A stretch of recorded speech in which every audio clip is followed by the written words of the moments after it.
Hi, everyone. Welcome to We Didn't Turn Out Okay.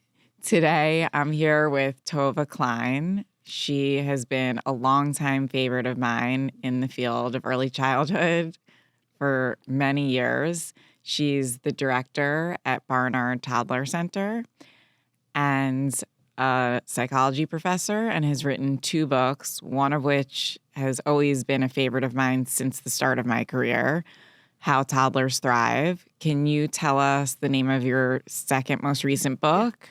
So I have a new one that just came out, and it's called Raising Resilience: How to Help Our Children Thrive in Times of Uncertainty. Perfect timing, right? Yes, that's what I wanted to now get into. What made you write this book? Like, why resilience and why now? Yeah. So, it's one of those funny things that life sometimes works in ways that you don't understand. It's what we call uncertainty. Yes. And I started to write a book on uncertainty a number of years ago, back in 2016. Relating to children or just in general? Yeah, it was on this idea. I came up, for myself with this thought that what I help parents do in all of the work that I do is I help parents deal with uncertainty.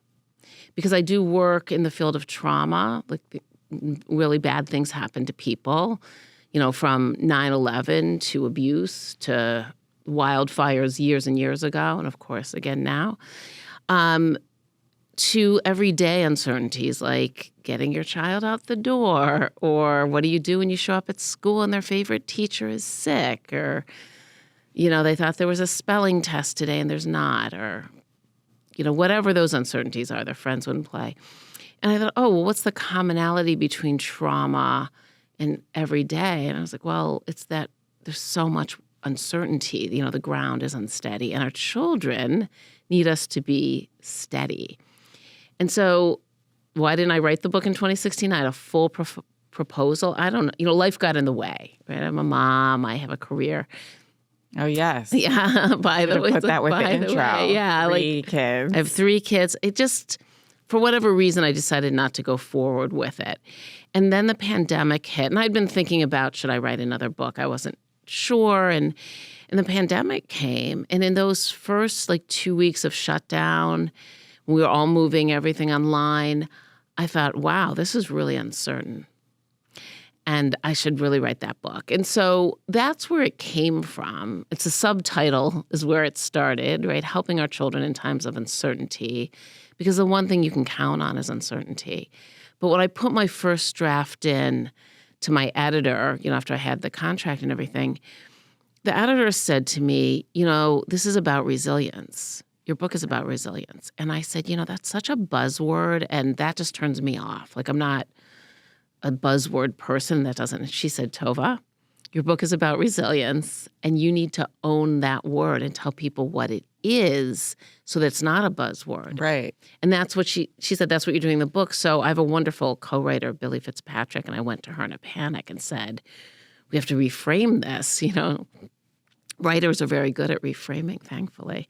But do you really feel that you had to? Like, first of all, I feel like it's interesting you said resilience is a buzzword. I agree. And similarly, there's so many terms that I think in the field of early childhood or any field can become buzzwords. But I think when you really are believing in what you're writing about, it feels less buzzy, which is probably what your editor said. Yeah. Like, this is about resilience. Like, buzz or not, like, this is what you're focusing on.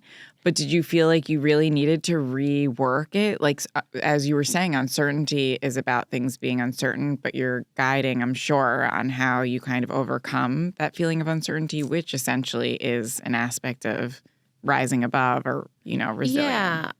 It's actually a good question. Like, I can think about, so why did I panic so much? When I was like, oh, my gosh.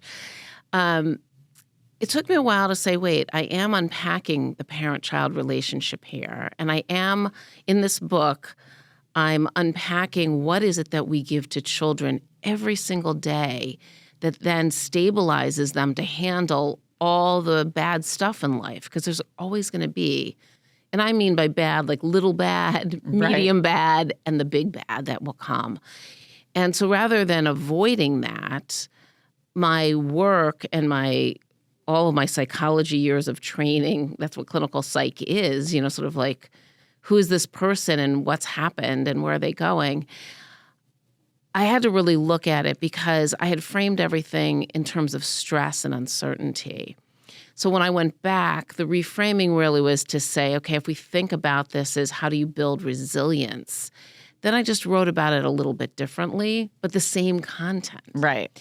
But saying to parents, I know you want your child to be resilient. I want your child to be resilient, but that's not like a dose of something. Right. It's not a pill. Like, it would be so easy. Oh, just take this.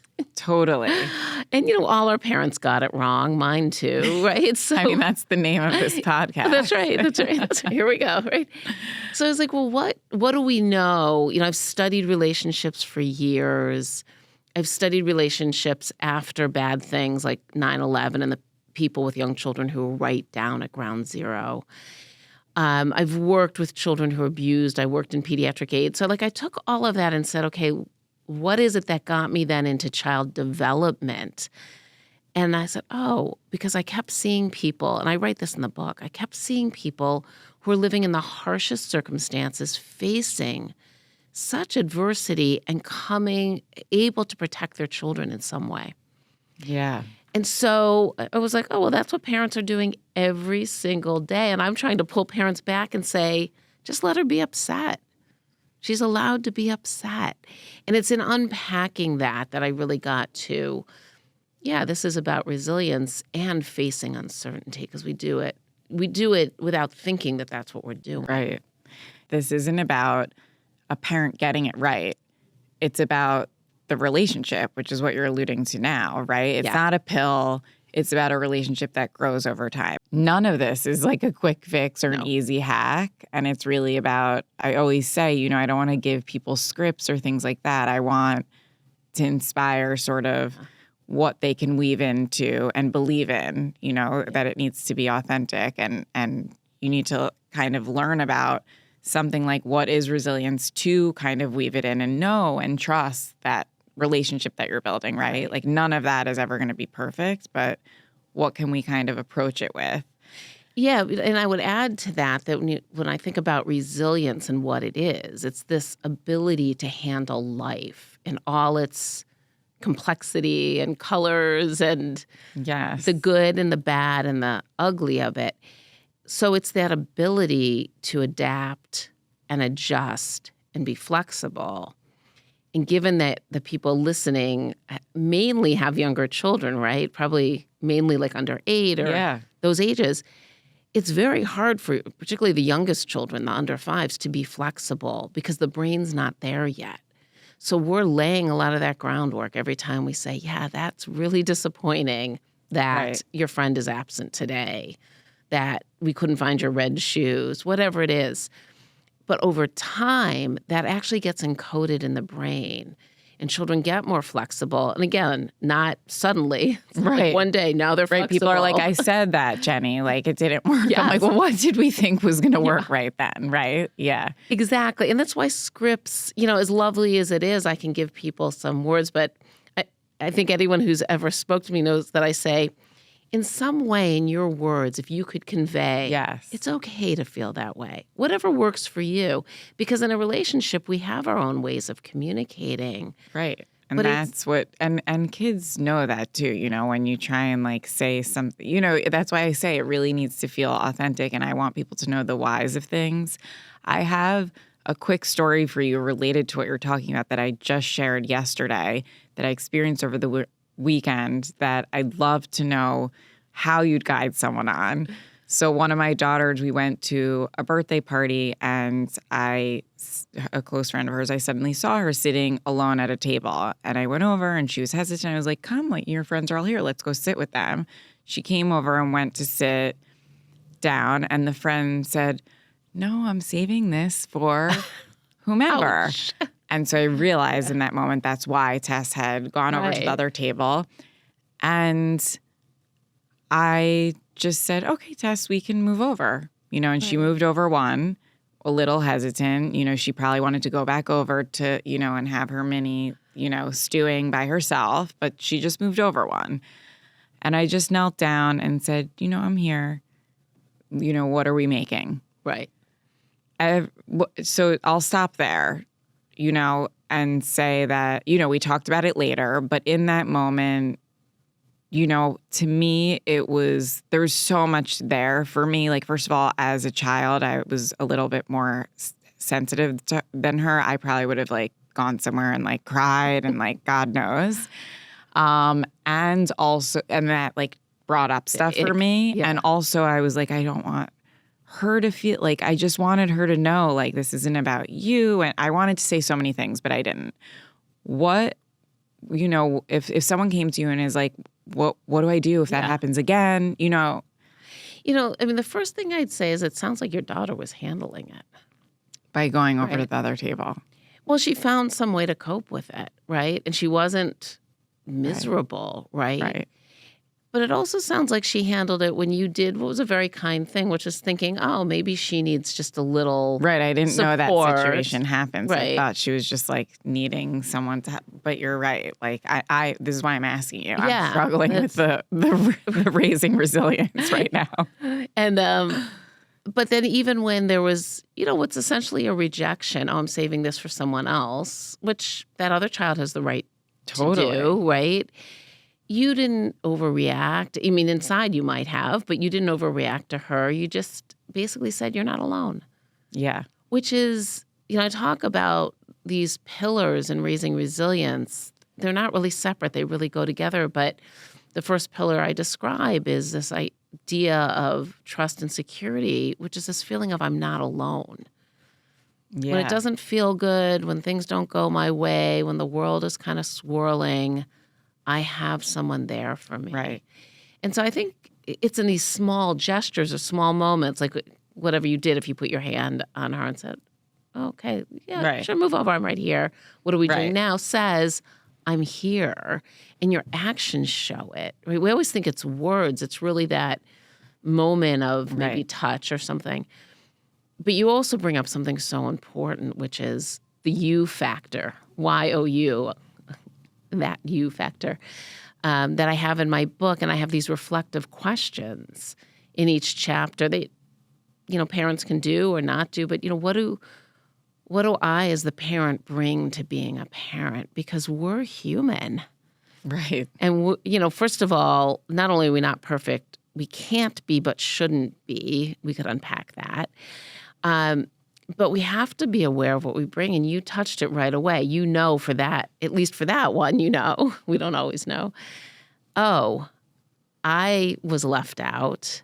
I really reacted to being left out. People study this in psychology. It's called rejection sensitivity. It's actually like a thing.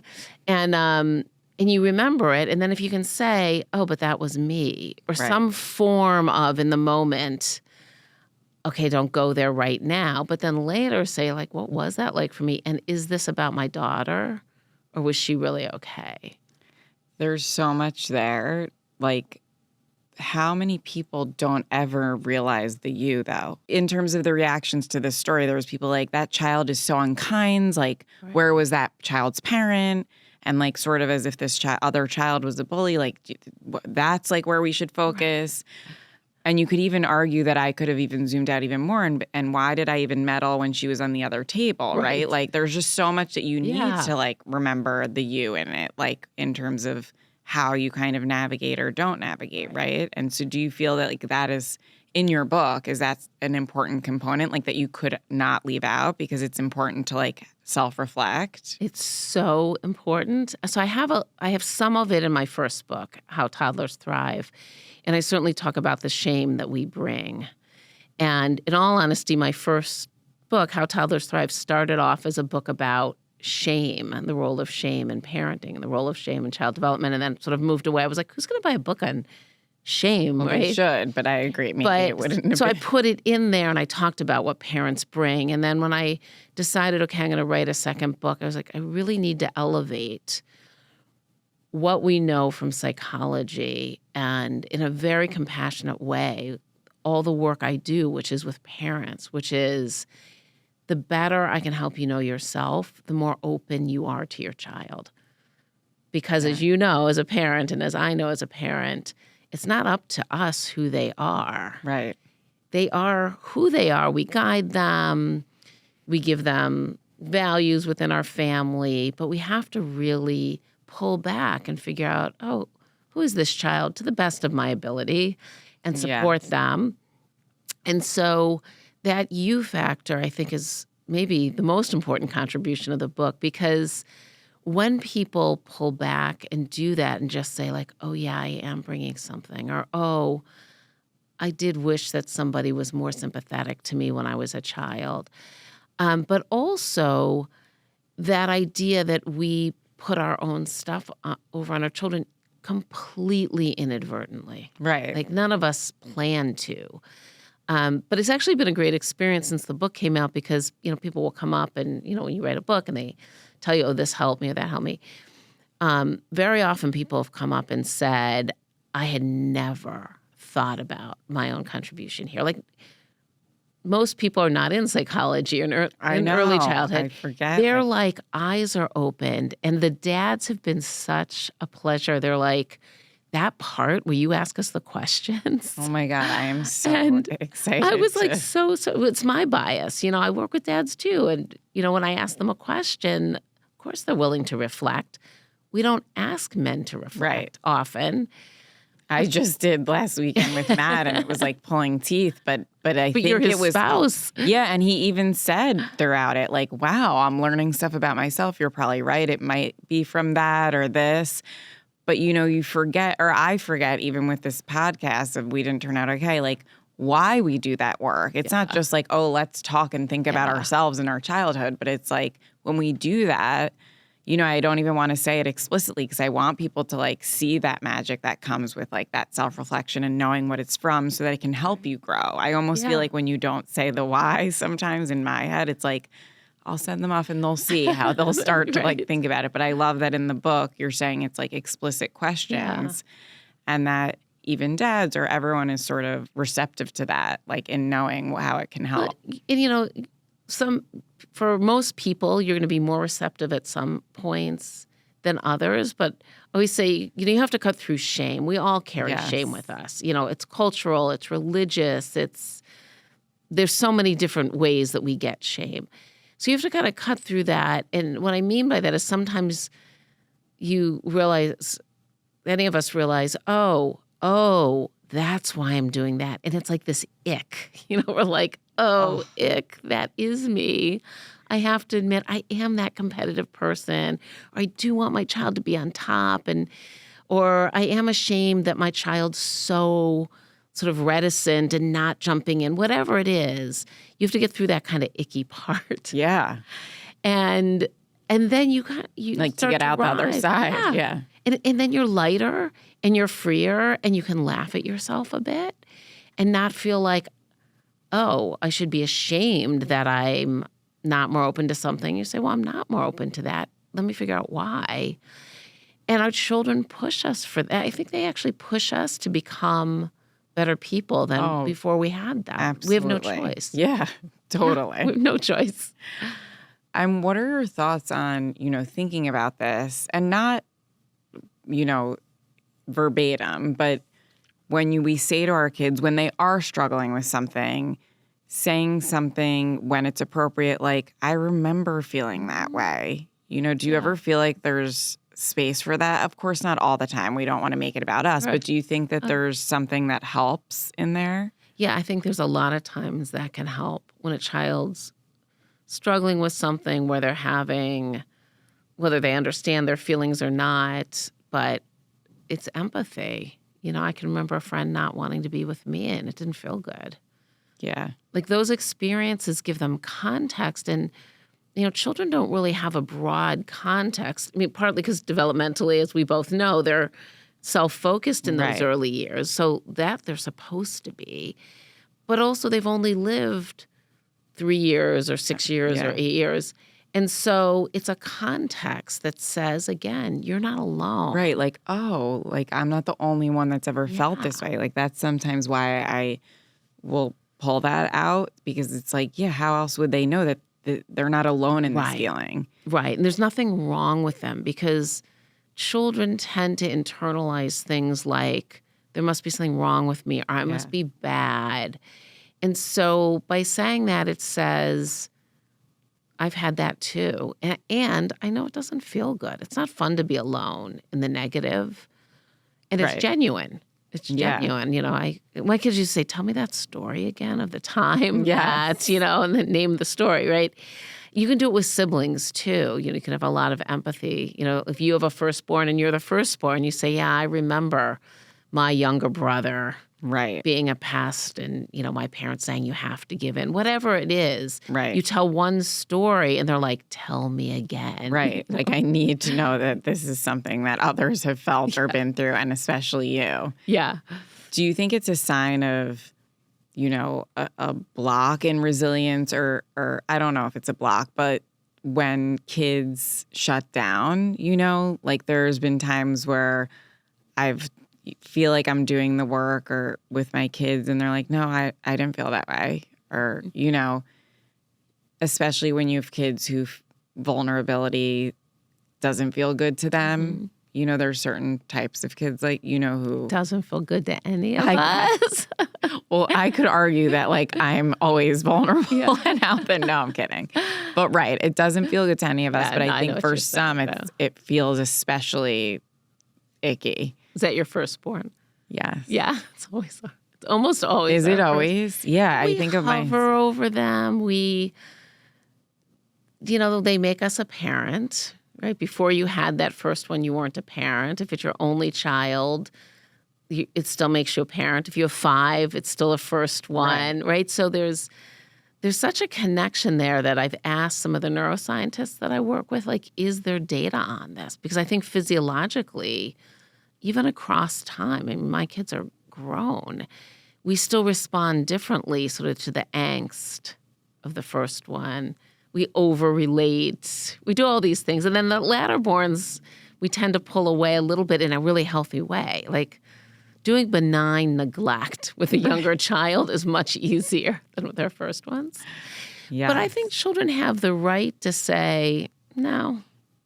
Either, no, I'm not feeling that way because I'm not, or I don't really want to talk about that, or I don't want to share that with you right now. Because, as you know, they often, that evening when you're putting them to bed and you can't wait to have your evening to yourself, they're like, can I tell you something? Right. Like, it will come out if it's meant to, and it's okay to just have them sort of, you know, close off in that way, so to speak.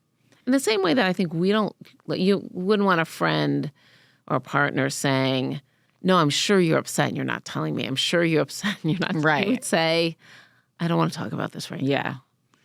And I felt that, but just was curious your thoughts on it. You know, when we were talking about, you know, that our kids are going to experience uncertainty and all, you know, because that's what life is filled with.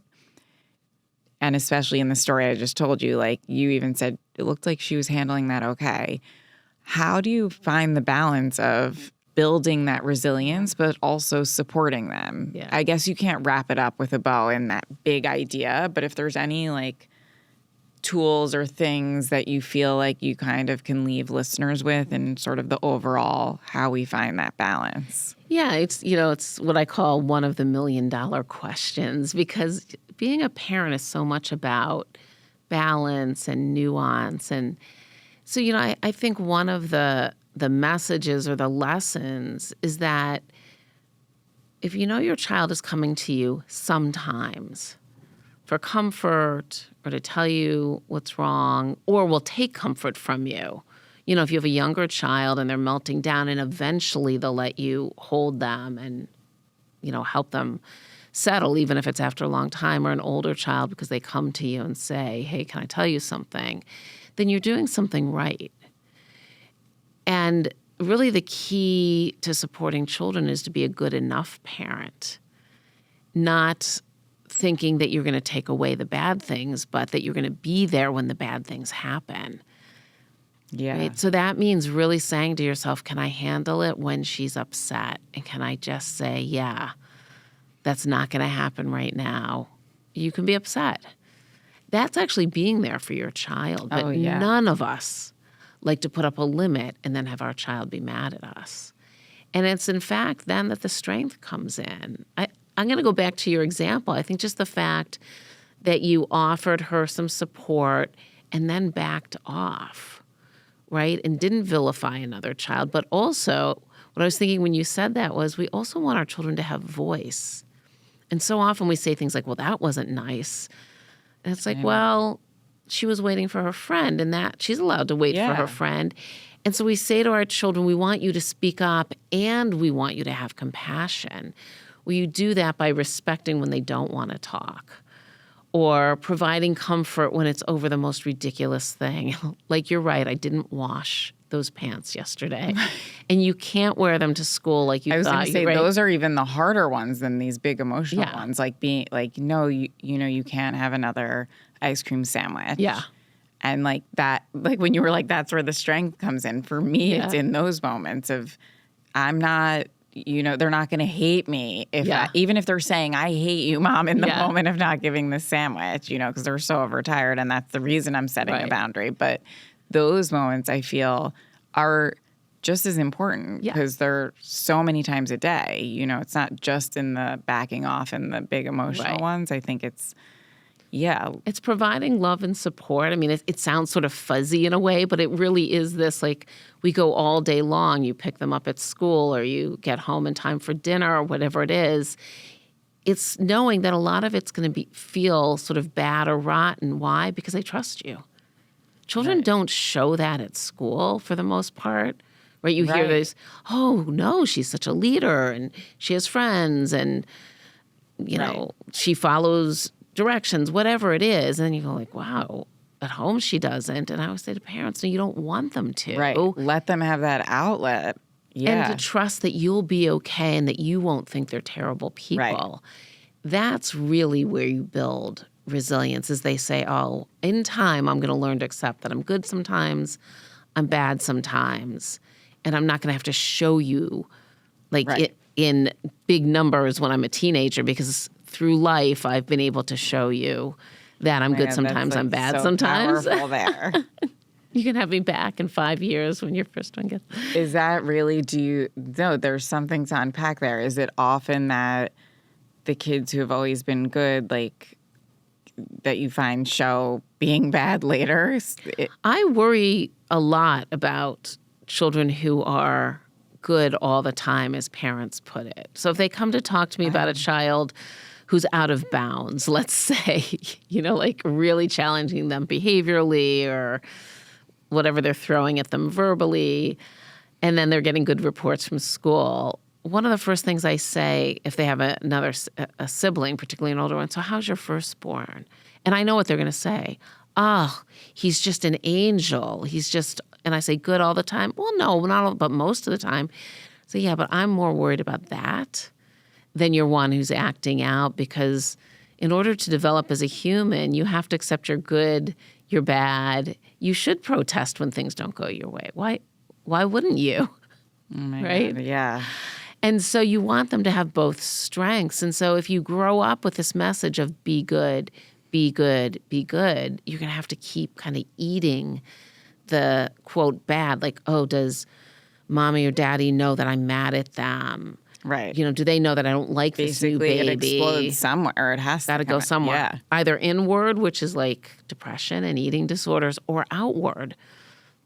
Every teenager tests the boundaries, or they should, but some of them go really off, right? And you think, well, what could we have done maybe differently to let them go out of bounds earlier? But, you know, we tend to give our really good one a look, you know, across the dinner table, because you're like, everyone's acting up. You just look at one, the one who's, and they get in line right away, right? And you're like, oh, good, I got that one. And then you look at the next one, and it's like, you know, you have to loosen up on the good one, because children also split. Oh, my sister's good all the time.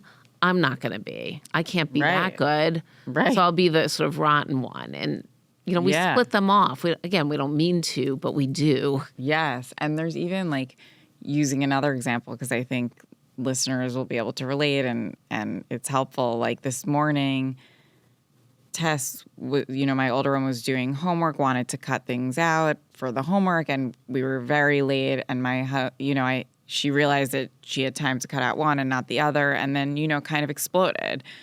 When I was like, we don't have time to do that one. She's like, we never have time. Had one of those explosions that you would argue is like, oh, she's being bad. Like threw the scissor, stormed into the bathroom to brush her teeth and slammed the door.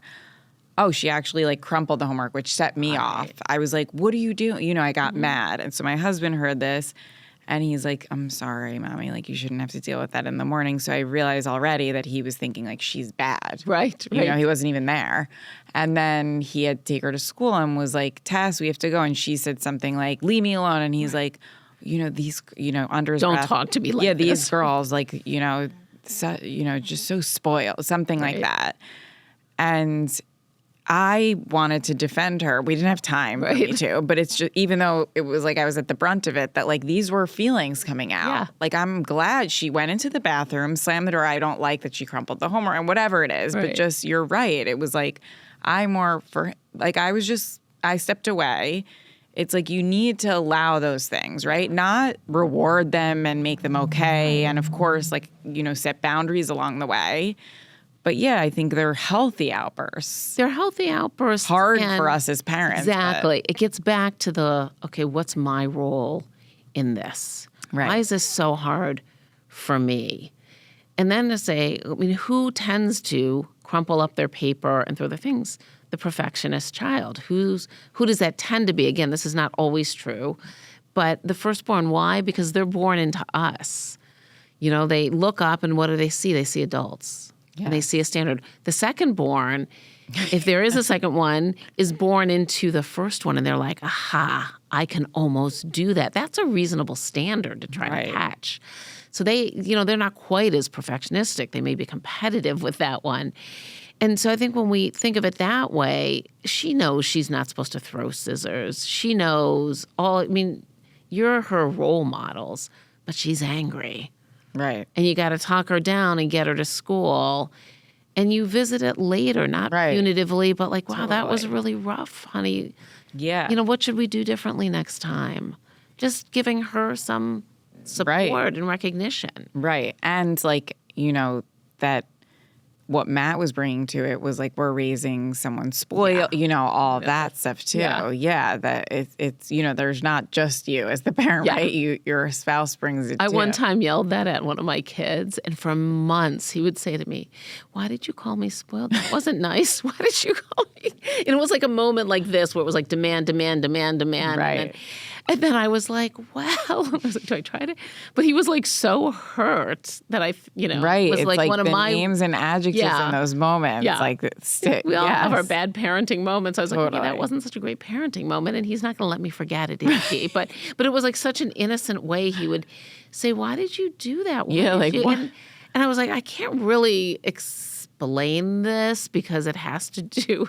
Right. So, I get that. Human, I'm with Matt, none of us want our children to be spoiled, and yet that's not spoiled, actually. Right. Because even if you have all the material things, plus love, plus devoted parents, you still have to deal with life, and that's a range frustration. Of feelings. Right. That's more what I meant. That externally it seems like it's like she has all these things to be grateful for, but it's like, but not in that moment. But you could have everything you want and still experience frustration. It wasn't even about materials. It was like, I want to have time and I don't. Right. I want to do it perfect. And the morning's hard, and she's got to say goodbye to you. It's like all of these She knew things. I wasn't taking her. There were so many things. I'm falling apart, and when you let your child know, I'm now going to help you get out the door. Like, this is going to be hard. I'm going to get your shoes for you today. Or I'm going to, put your coat on you at whatever age that I know you can put it on. You need a little bit more of me. I'm going to help you move forward. It says to them,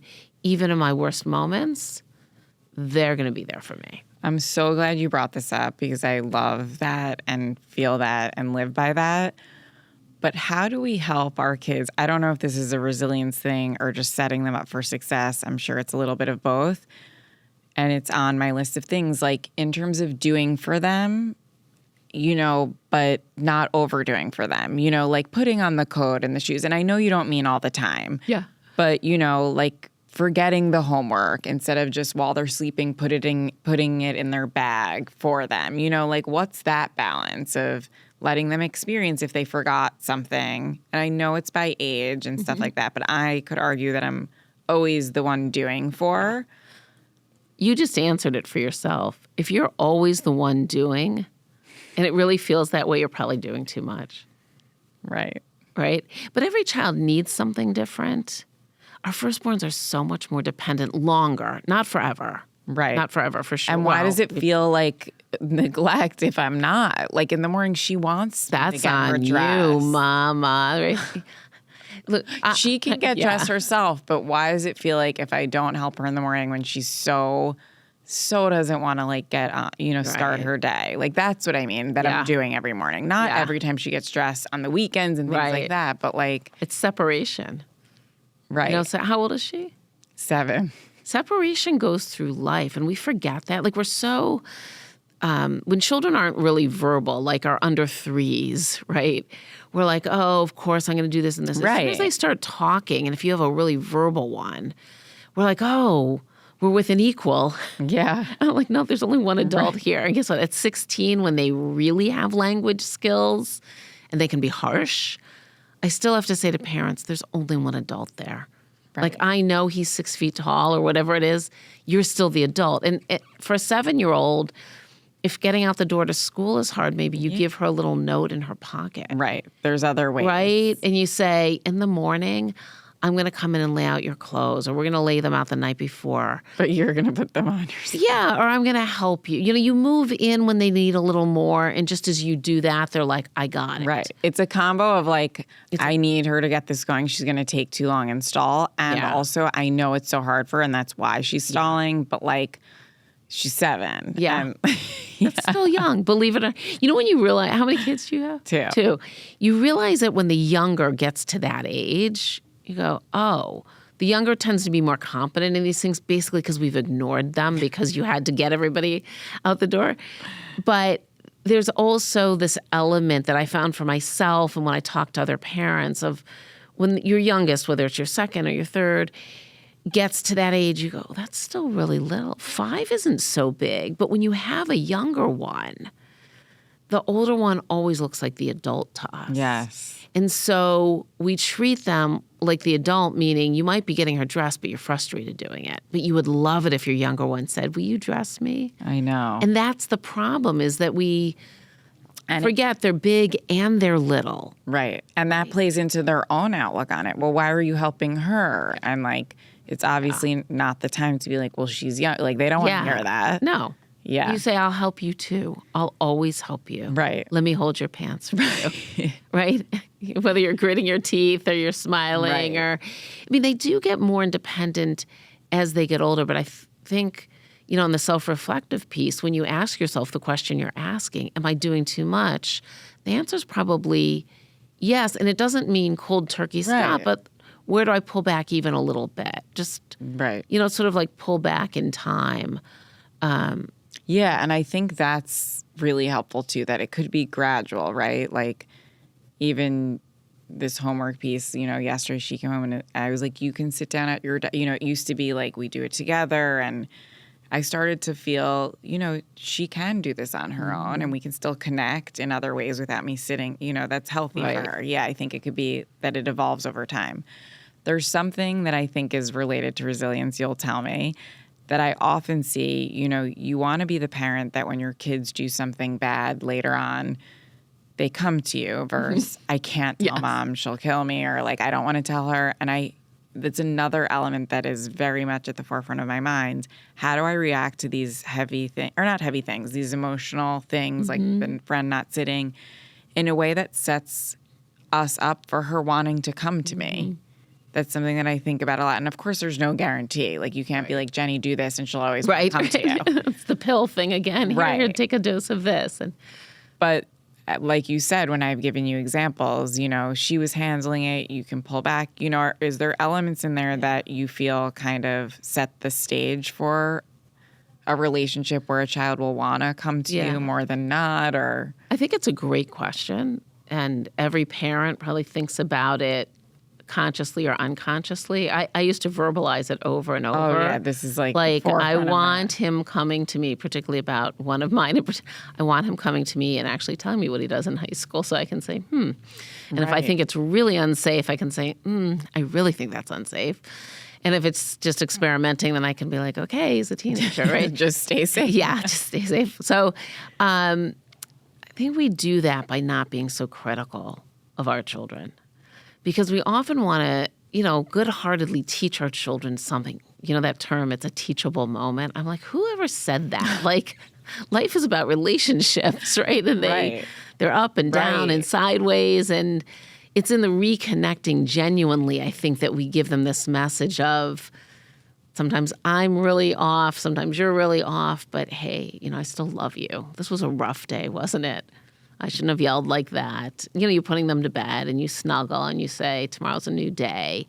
Says to them, I'm not going to judge you. I'm not going to berate you. I think when we handle them with limits, you sit at the table to eat dinner, you get up, you're done. That's not a terrible limit. And your child can be mad. Right. And it's not being critical like you're making a mess or like, You're a rotten overly, kid. How many yeah. times have I told you? Right. Right. Because that makes children feel terrible and they think, if I have to be perfect, it gets back to this perfectionism thing. If I have to be really good, and I think this is particularly harmful for girls. You and I both were once little girls, medium girls, were women, is that we give this message of be a good girl even when we think we're not. Yeah. And then they actually want to act out in some way. Or they're being pulled into, whether it's in the sex realm, whether it's in the experimenting with alcohol, drugs, like you name Yeah. it, right? And It comes out somewhere. Yeah. they're like, well, if I'm supposed to be good, what does that mean? Well, I better hide this fully. It also, right, you want them to say, I'm in trouble, or I'm nervous about something, or I don't know how to do this. And I think we get there by, I'm going to go back to your example, I'm going to use it over and over, where when you said, hey, come sit here, and the other child said, I'm saving that for somebody, you didn't overreact. Because it's in that overreacting, I think we inadvertently scare our children. Like, oh, I better not ever do that, yeah. right? Or like we vilify the other child. And only there's times as a mother that I was like. Which would have even also, I think, turned her off, for lack of a better term. Like, even if it was toward the other child, if I said, Tess really wanted to sit next to you, like, that's not nice. Why are Right. you saying that? Yeah. Tess goes, oh, do you ever know that sometimes I don't want to play with a friend? Right. Do you know that I sometimes don't like what I'm Right. told Or like, to do? I'm okay about this. Yeah, and- I'm totally. Yeah. And so I think when we do that, we don't realize it, but we're giving this message of don't ever be that way. Don't ever have those thoughts. Don't ever tell me about it because I'll say, that's not nice. And girls are told to be nice over and over. And then I work with parents like the middle school kids. I have the college, wonderful Barnard and Columbia students. I want those young women to, and the Columbia students, the men, to have voice, right? They should be able to say, no, I don't agree with that. Yes. So I think it's really in coming to some grips with our own self and to say, sometimes my child's going to do less than stellar things. Where can I bite my tongue? Yeah, where can I bite my tongue? One of my children came home from middle school, like the first month maybe, and said, well, that essay that I was so nervous about and I was working on, it was driving me crazy. I was like, just write it. Stop talking about it all the time, right? And so I said, oh, yeah, I thought you said you finished it last night. And he said, I did, but I forgot to take it in. The teacher said I don't get credit for it. Oh my God. And I was like, okay. Now what do I do, right? And I was like, okay. And I think I said some version of like, do you want more help from me? And he goes, no. And I was love like, that. Okay. But the whole time I'm pulling myself back. So I'm Oh like, my gosh. am I too hands off? Am I not doing enough for me? And then he says to me, I don't know, like a week later, when you go to school, you know how they have those open houses? When you go to school, check out the board. There's 5 essays on it. And I was like, okay. And he goes, the one that I didn't hand in? I handed it in a day later. He said, I decided to hand it in anyhow.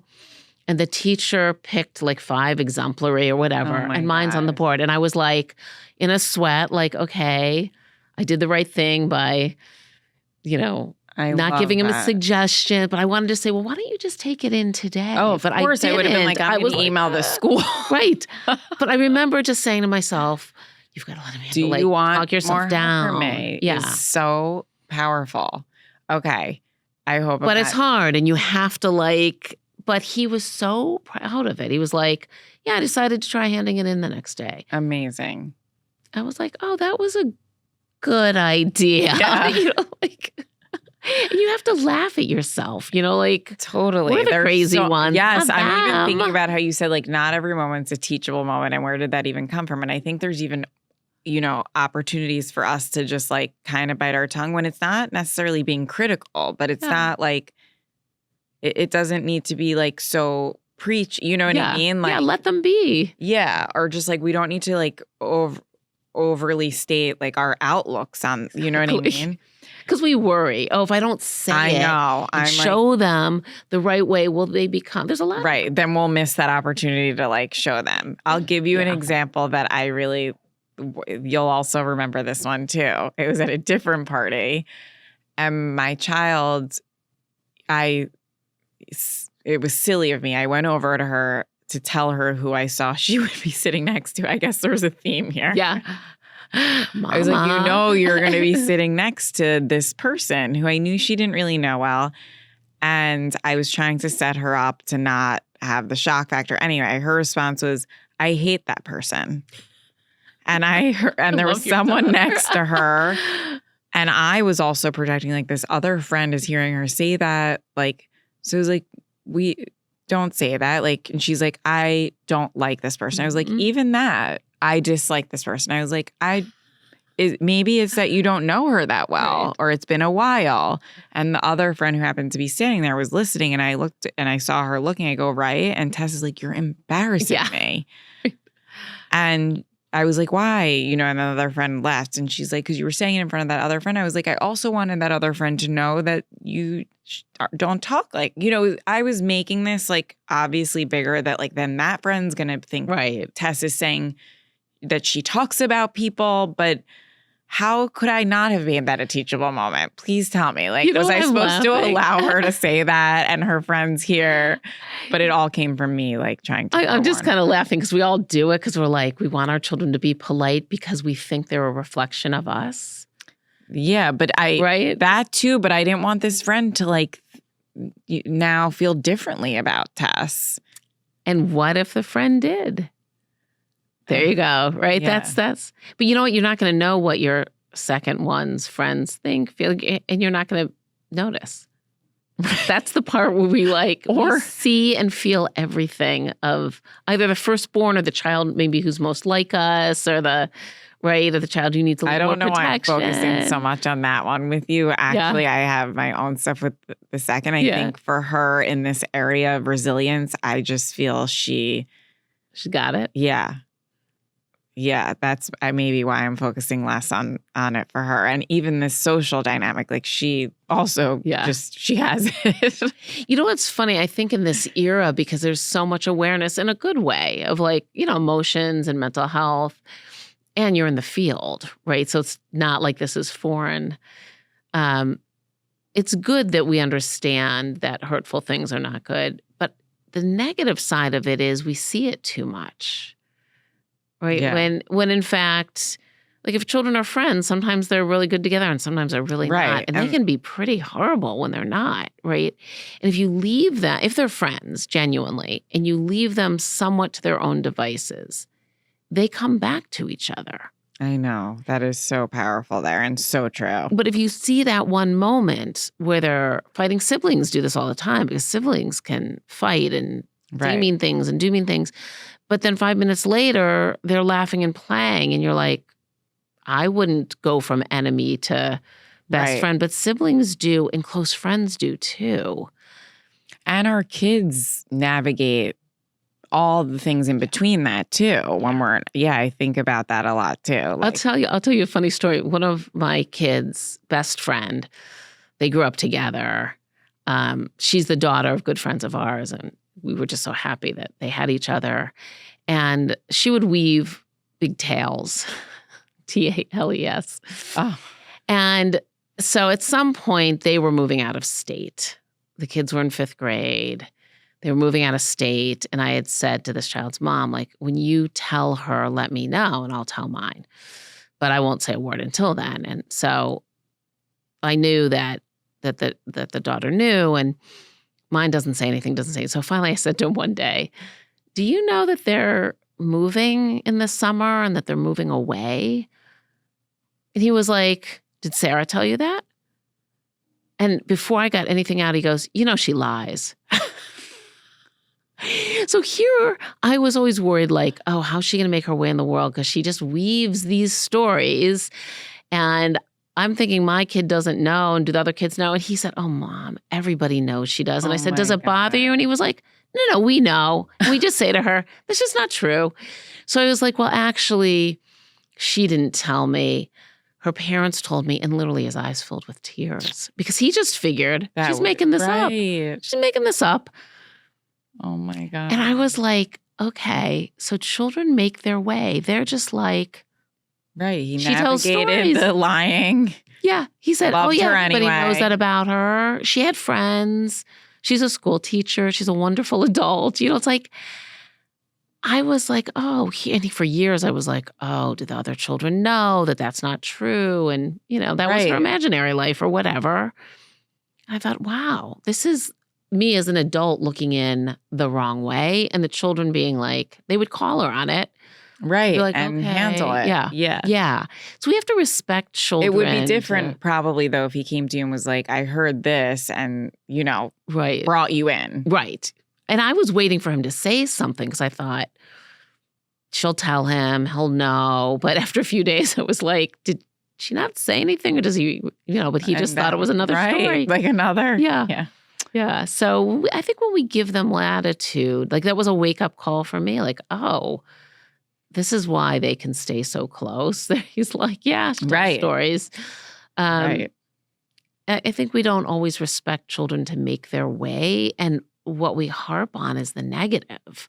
Yeah. Rather than saying, there's good, bad in every relationship or in every dynamic. The peer world is tough. So tough. And with social media, it's tougher. Right. We could talk for so long. I just realized that, we're at time and I was like, no, we have so much more. But I want to also leave with this idea that, when our kids, trusting that our kids will come to us, when there's something that they can't navigate, and that until then, we can't approach it as fixing all of that, right? Because you can't always keep up with that, right? And so I think it's switching that mentality too, that our purpose isn't to fix for our kids, it's to help them navigate. And you know what it really is to leave this with? Yeah. It's listening. Yes. We want to tell and correct and guide, which we can do with our behavior. Like you're nice and kind to the server who brings you the wrong meal. You don't chew them out. You're like, oh, I didn't actually order that. Like they see how you treat other people. They see how you treat them when they're really having trouble. Yeah. Screaming, crying, whatever. But when we listen and don't comment and don't correct, they feel heard. So hard, but you're right. They feel heard. Feeling, really believing that's enough is what we need to. It's more than enough most of the time. And that means having these mantras, which I have a whole list of in my book, right? I can't wait. I mean, it's like she's just a little girl or she doesn't need me to correct her. For one of my children, my mantra was, he's not out to get me. When I was being pulled into some battle and I'm like, I'm battling a 4-year-old or an 8-year-old or 12-year-old. But, some mantra, I'm the adult here, my feet are on the ground, feel the ground. Like something that just says, exhale and listen. And they're so excited. Then they vent and they vent and they vent. And then they're like, so is dinner ready? Right. Or they might be like, what do you think about that? Or if they don't say that, listening is enough, right? They're not shy to be like, so what do you think? Or whatever. Think of it this way. I hope everybody's lucky enough to have someone in their life that they can vent to. My best friend lives in Salt Lake City. So the time difference makes it hard with our jobs and stuff. But we literally vent on each other's answering machine, voicemail until we can hook up. I'm like, oh, I was hoping to reach you. All right. I think your voicemail's 2 minutes. Here goes, and I just kind of dump. And I think that's what children want. Yes. It's not that they're spoiled brats, which I would always think about my kid, like, you're going to complain about all that stuff? Just let them. And then, like you said, they'll say, like, oh, do you have any ideas? Or, what'd you do today, Mommy? Right. The same thing you would do with a friend or a partner. Yes. Oh my God. Thank you so much. I feel very equipped. I hope it sticks with me. Have a lot of humor too. Have a lot of it. Yeah. Yes. I can't wait to really dive into this book. Where can people find you, Tovah? I have a website, tovahklein.com. And I am on Instagram at Tovah Klein. I'm on Facebook. I don't do a huge amount of it, but I do post things. Yeah. And we can find your books LinkedIn everywhere. Too. My books are everywhere, Great. In the stores, online, wherever you like to buy. And I will link them in this episode for people. Thank you you so much. Thank you all for listening to We Didn't Turn Out Okay. Hope you learned as much as I did today with Tovah.